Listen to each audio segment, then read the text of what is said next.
On the week of September 5th, 2011, the small town of Duryea, Pennsylvania was ravaged with floodwaters when the Lackawanna River took on a major amount of water and burst the levee. Authorities were quick to act with evacuations when the rain began, but the devastation upon returning was something nobody would ever forget. One of the first buildings to take on massive amounts of water and a huge amount of damage was the small school community of Holy Rosary School and Church, with levels in the building up to 6.5 to 7 feet of water and thousands of gallons of groundwater. Raising the amount, preparing for the flood was useless. My first thought when I saw the school was that I was pleasantly surprised because it wasn't on the first floor. So it was actually, and I kept saying to Jerry, "Oh, this is much better than I thought. This is much better than I thought." And he said, "Well, you're not going to think that when you look downstairs." The first view I had, because you couldn't walk downstairs, there was still 6 feet of water, was the water that had come up above the first landing in the basement and up on 3 or 4 steps.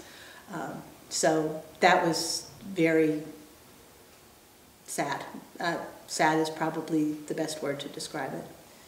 I was really shocked with everything. It's amazing how everything can get that tall in the cafeteria and especially the music room, which just got done. I've been here 27 years. This has been devastating to our community, having the flood. It's a part of home that we don't have right now.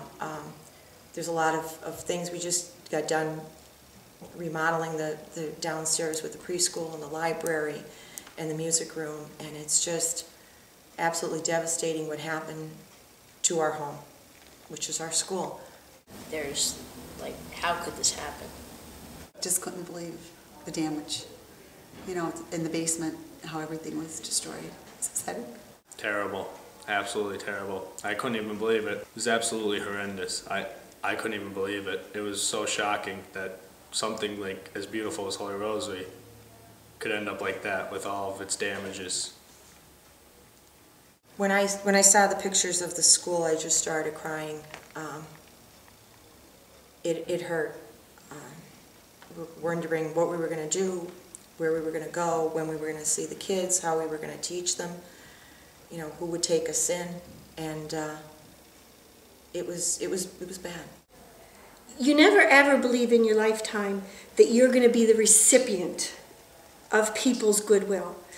It really impacted me the one day I was standing in front of the school and all our volunteer fire departments were there and some of the neighbors were there, and a Goodwill truck, the Red Cross truck came up and they rang their bell and they said, "We're here to deliver the meals." And I looked at the woman who had a southern accent and I said to her, "Oh, but we don't need the meals, we're okay." And just ever so gently she said to me, "Ma'am, if this is your school, you're a flood victim." And then it dawned on me. We are a flood victim. Never in my lifetime did I think I would be the recipient of that. And that's just the tip of the iceberg.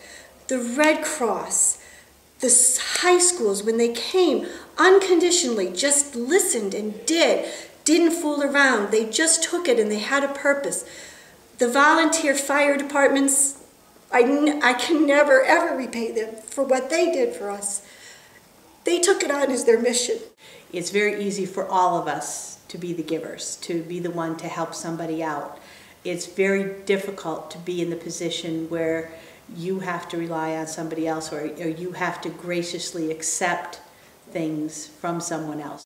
This huge flood in a small town brought in a lot of help from all around, with the senator, congressman, state representative, and the vice president all visiting the flooded area in a matter of 3 days.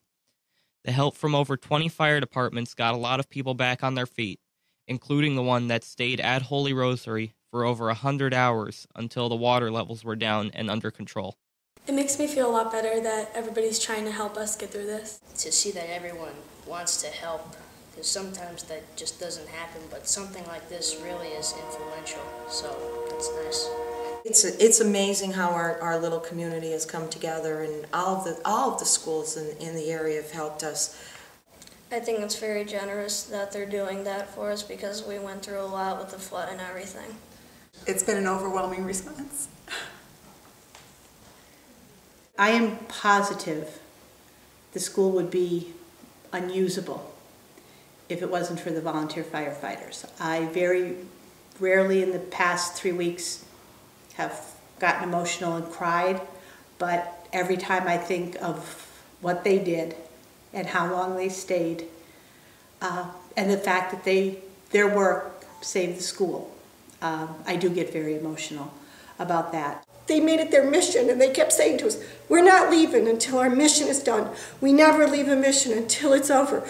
This is our job. We'll get it done. We'll stick with you through the end. 72 hours. Some of these men and women slept 6 hours out of 72 hours. They were there. They called their friends. They called other departments. And from everywhere, up and down the valley, we had people there. It was just incredible.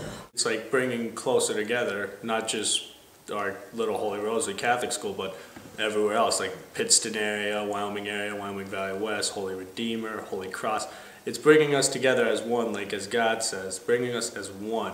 One of the things that I'll always remember also is one of our students whose home had about 4 or 5 feet of water on the first floor was at the school that day moving books. And just to see him there when he had his own tragedy to deal with is something I'll always remember.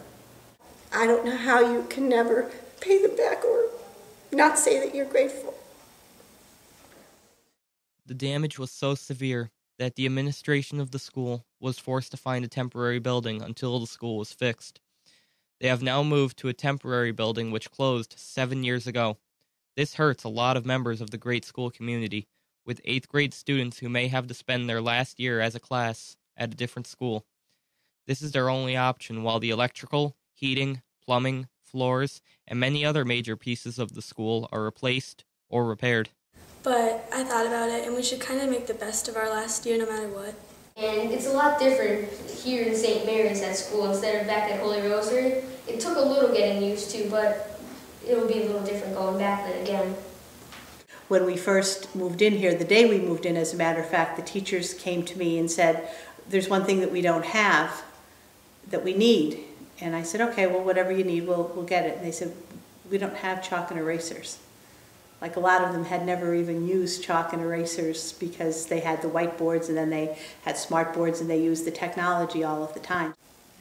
Well, I feel like we regret, like we went back 10 years in time that we're teaching, you know, we have the chalkboards, but we don't have the technology that we were used to at our other school, the smart boards and the computers, and we miss it. But hopefully we'll be back soon. It's different without having a smart board or having any cafeteria or any technology like that. It was very important. I think a teacher probably used it maybe not every day, maybe even every class that they had. It's definitely a big loss, that's for sure. It meant a lot to them. I do the science, I need the technology. We use the smart boards. I show them what's happening in science and the world around us. And you would walk in there and you'd think, I can't believe this is our school. We're a small little school. We're in a little borough, but yet we are staying up. We are maintaining and getting better and better at our technology, which 5 years ago when we had our diocesan accreditation, that was one of our goals, to be the top in 10 years. And 10 years later, we were. And one night, it all changes. It just was gone. Our technology was gone. Our smart boards were gone. Things that we just, and I don't want to say take for granted, because we never took our technology. We were always so just excited to have it. So the excitement was gone. It was just taken from us.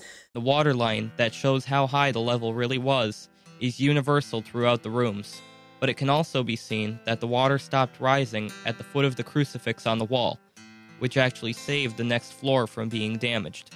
It's the feeling of that, it's almost like a home there. And now, for the next few months, Holy Rosary will be in the process of tearing apart and rebuilding the first floor, replacing toys in the preschool, books in the library, stoves in the kitchen, and everything else in between. The students will wait anxiously to return to their home school, but this may not happen for months. Right now, students will continue to learn at the temporary school, not with excitement, but with anticipation to return to their proper building.